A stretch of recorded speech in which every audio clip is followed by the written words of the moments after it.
ሰላም ጤና ይስጥልን ውድ አድማጮቻችን እንዴት ሰነበታችሁ? በያላችሁበት ሰላማችሁ ይብዛ።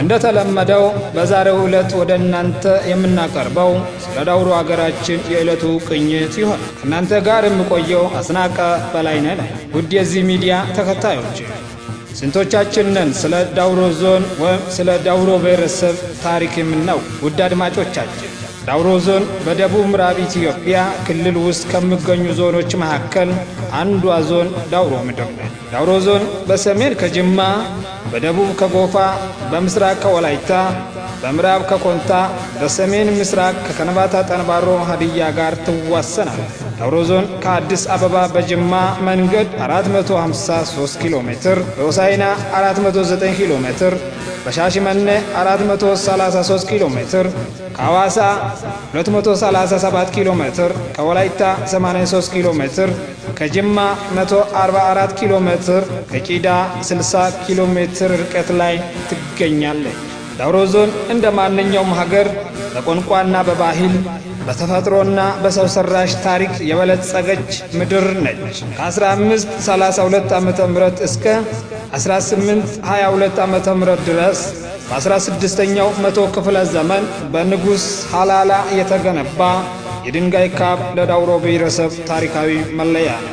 ረጅም ትንፋሽ ያለው ሙዚቃ መሳሪያ፣ ጨበራ ጩርጩራ ብሔራዊ ፓርክ፣ ማሎ ዋሻ፣ አንጎጎንጎ ዋሻ፣ ኮራንቶ ፏፏቴ፣ ውይቲ ተራራ፣ ሁይሊ ተራራ፣ እሰራ ተራራ፣ ኡማ ወንዝ፣ ሼፓ ወንዝ፣ ዝግና ወንዝ፣ ይሄ ሁሉ ለዳውሮ ብሔረሰብ ትልቁ ታሪካዊ መለያ ናቸው። ውድ አድማጮች ሀገር ስትጠራ የሀገር ታሪክ ሲነገር ሲዘከር እንዴት ያለ ደስታ ይሰማቸው ይሁን? የሀገር ፍቅር እንዴት ይዘን ይሁን? ደግሞስ ስንቶቻችን ይሁን ሀገራችንን የምናስተዋውቅ?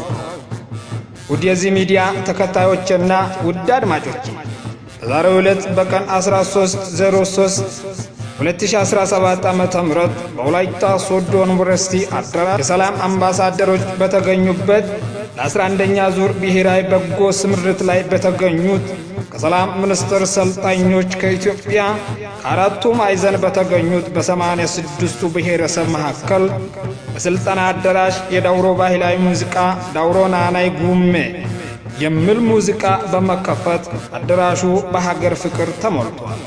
እልልታው፣ ፉጨቱ፣ ጩኸቱ በአማራ፣ በኦሮሚያ፣ በሲዳማ፣ በማዕከላዊ ኢትዮጵያ እንዲሁም በወላይታ ተወላጆች ከዳውሮ ቁርጥ ቀን ልጆች ጋር ወላይታ ሶዶ ዩኒቨርሲቲ በዋይታ ሞልቷል። እንዲህ ናት ዳውሮ ለኢትዮጵያ ሕዝቦች በክብር በኩራት የምትቀበል። ውድ አድማጮች የዕለቱ ቅኝት ይህን ይመስላል። የዕለቱ ቅኝትን በቪዲዮ እንደሚከተለው ይቀርባል። ከእናንተ ጋር የቆየሁኝ አስናቀ በላይነህ ነበርኩ። ሰናይ ቀን ከዕለቱ ቅኝት ከቪዲዮ